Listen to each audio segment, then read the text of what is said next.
নাকা চেকিংয়ে ক্যানিং পূর্বের বিধায়কের শওকত মোল্লার গাড়ি।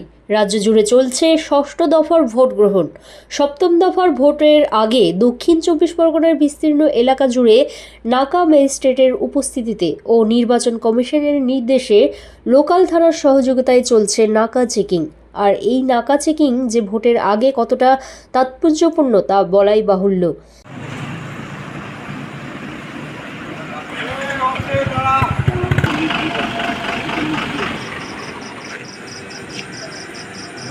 ড্যাশবোর্ডটা খোল, ওটা খোল, ওই পাশটা খোল, ওই পাশটা খোল, ওই পাশটা খোল, গেটটা গেটটা গেটটা এটা খোল, এটা সিটটা উঠা, এই এদিকে আসো, এটা উঠা, ওটা উঠা, ওই সিটটা উঠা, ওটা উপরে উঠতাম, তাহলে ভিডিও করতাম। এই ভিডিওটা করো। টাকা পয়সা কোথায় রাখিস? পকেটে আর কোনোখানে নাই তো? ওইটা খুলতো, ওইটা খুলতো, ওইটা আর এই যে ওই যে ওই যে ওই যে হ্যাঁ এটা খুলতো।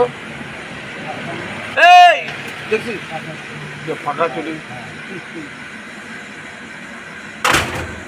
ওটা খুলতো, একটু হাত ঢুকাতো দেখি কি আছে, যা। এমনই এক চিত্র দেখা গেল ভাঙড় থানার বোদরা কালীতলাতে। প্রতিদিনের মতোই কালীতলাতে ম্যাজিস্ট্রেটের উপস্থিতিতে চলছিল নাকা চেকিং। আর তার মধ্যেই চলে আসে বিধায়ক শওকত মোল্লার গাড়িসহ বিভিন্ন আধিকারিকদের গাড়ি।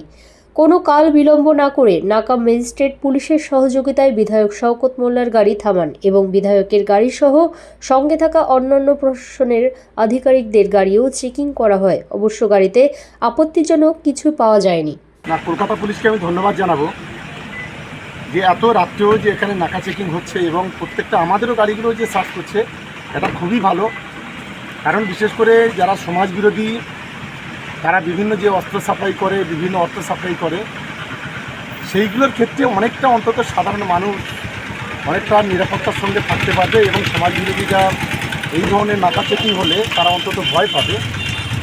যে কাজ আজ কলকাতা পুলিশ করছে, আমি তাদেরকে সমস্ত প্রশাসনকে ধন্যবাদ জানাই। কলকাতা পুলিশের সিপি থেকে শুরু করে একেবারে লোয়ার লেভেলে যে সমস্ত অফিসার্সরা আছেন, আমি সকলকে আমাদের রাজ্য সরকার পক্ষ থেকে আমরা ধন্যবাদ জানাচ্ছি। Bureau report, PB news.